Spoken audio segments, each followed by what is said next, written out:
just going to basically talk you through how I went about undertaking some project-based learning with my Year 7 class, and we're looking at gymnastics.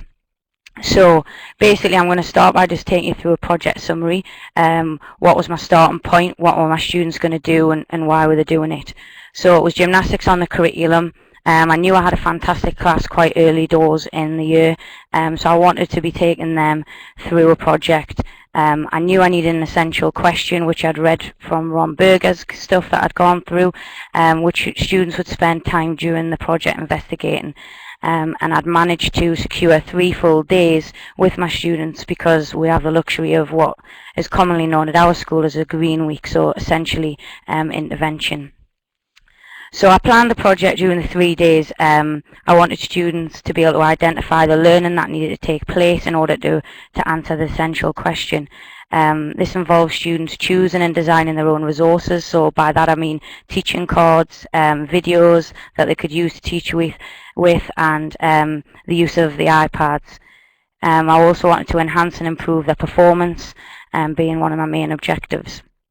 At the end of the project, I knew that I needed to get the student work exhibited, and I needed for the students to have a performance, which would basically be a full gymnastics display, and I needed an audience for that, so we decided on parents, carers, other teachers within the school.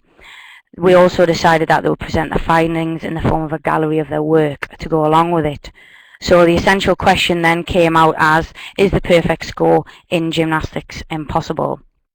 It's important to note at this point that I learned very quickly that any question for project-based learning should inspire the students. It should require them to conduct some serious research, and it should relate as good as possible to a real-world issue. So the next bit then was about what did I want the students to achieve. Well, I wanted to get them basically to perform at national curriculum level between 5 and 7. Their target based on CAT score for the end of Year 7 being between a 4C and a 4A. That was tremendous progress. I wanted them to create resources for them to improve their performance, and I wanted a product at the end of that in the form of a gymnastics DVD. Some may say, more importantly though, what did I want from the students in terms of their learning goals?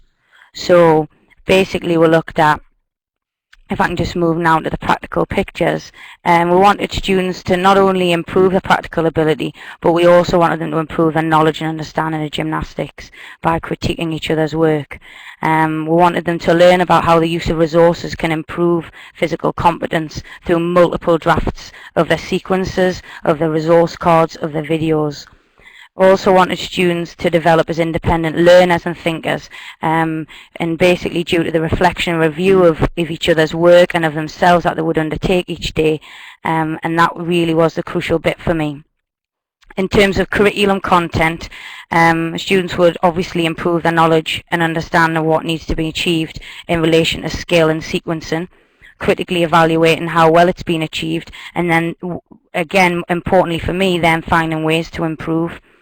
Students also were able to appreciate then how to make adjustments and adaptations to when performing individually and part of a team, because I don't know about you guys, but certainly find that students themselves are great when we give them the feedback, but I wanted them to be able to do that themselves, to be without me telling them to give feedback to each other, to start to be able to do that. Through the project, students would obviously consistently explore and experiment with compositional ideas, which would fit in with the national curriculum, and then they would produce efficient and effective outcomes. Obviously, I naturally had to fit it in. We're doing a scheme of work based around gymnastics, and these 3 days had to really push on from that, and that's why I could then explore in a lot more depth, refining and adapting their skills and techniques, really looking into the precision and control and fluency of the different movements. I wanted them to select and use compositional ideas effectively, and analyse performances, so identifying strengths and weaknesses, making decisions on what to do to improve their performance and the performance of others.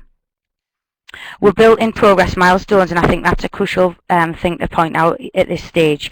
So we did that through, I know a lot of you will use iPads at the moment and use the app Coach's Eye.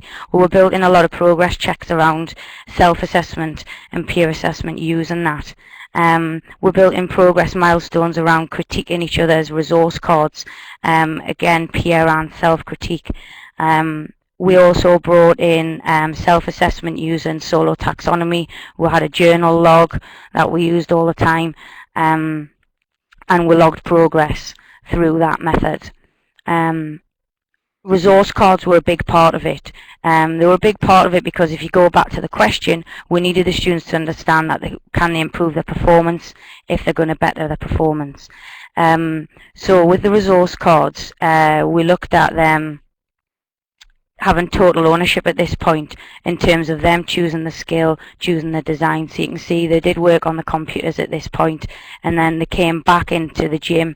They were given their resource card to a peer, they used it to teach somebody else, and then we set up critique sessions. Students were given clear criteria for the critique session, which always included hard on content, soft on people, specific and helpful. At this point, it was crucial that the students understood the process of drafting their work, the fact that they're not going to get a beautiful piece of work first time round. So in terms of the critique then, we did look at the resource cards, but we also looked at practical sequences. So in order for students to improve and build on it, we sat them down on the left-hand side picture. You can see them all gathered around resource cards, and we looked at what top quality examples of that were. How would they help us improve our performance? What was good about them? And perhaps what wasn't so good about them. We then had students using the green screen, which you can see on the top left, and we got them to record their thinking at this point, and that was the key bit for this, and that's where the Big Brother diary came in a little bit as well. And we got them thinking about how they were going to make draft 2 and then draft 3 even better. We got them thinking in terms of their sequences, how they were going to make their second sequence and their third sequence even better. And as part of that process, we actually included, which you can see on the bottom right, some GCSE students in there working with the girls in order to give an extra angle to that. In the practical sequences using the iPad, I've already mentioned Coach's Eye, which I would thoroughly recommend anyone to go and get that. I think it's only a couple of quid, but we found it very useful. I would like to say at this point as well, I think on the critique side of it, if I was going to run this again, I would certainly have a gymnastics external coach from a local club, I think, coming in maybe to act as a project tuning session, if you like. So that would be me even better if there. As we drew towards the end of the project, we then had to look at, right, well, what's going to happen on the last day, what's going to happen on the exhibition. So we had a bit of a planning session, and it was at this point again where we gave total ownership over to the students and created an exhibition group and a performance group. We knew we wanted to exhibit the work, the journals, the logs, the resource cards, all of the work that the students had produced, but we also naturally wanted to show a performance. So we split it into two. It was at this point really where the students grew in confidence, and I think they really showed us that they were prepared to take ownership here. So we split them into two groups, and they literally, you can see from the images that we've got there, planned everything down to who was on the teas and coffees, whether we were having tuna or ham sandwiches, whether we were using raffle tickets to give to people on their way in, and that would be how they would be taken to their seat. So the students really did work very independently at this point, and as teachers we were purely facilitating that and operating as a guide. At the end of this session, we then basically ended up with a plan of how the performance was going to work, who was going to be involved in it, which bits were going to be individual, where it was going to be the whole class, when it was going to be small groups, what music we were going to use to perform to, who would present to their parents and carers, what would they say. And then, of course, the gallery. So what was that going to look like? What work would be displayed? How would we talk around the solo taxonomy with our parents? Because this was the first time the students had been introduced to this as well. So over onto the presentation and performance then. Well, this is the end product really. And this is all their own ideas and all their own work. completely. Because we reflected and reviewed the whole way through, the students knew exactly how they wanted this to go. We'd used Edmodo regularly throughout the time, Class Dojo to reward, as I've said, Solar Taxonomy to reflect on progress. And so all of this came to the final presentation. You can see the parents and carers, everybody had somebody represented. The students thoroughly enjoyed their time. They loved being able to talk through with their parents and their carers and their teachers, not just the work, come and look at my work, but they also want to say, come and look at what we've been learning. Can I talk you through my progress?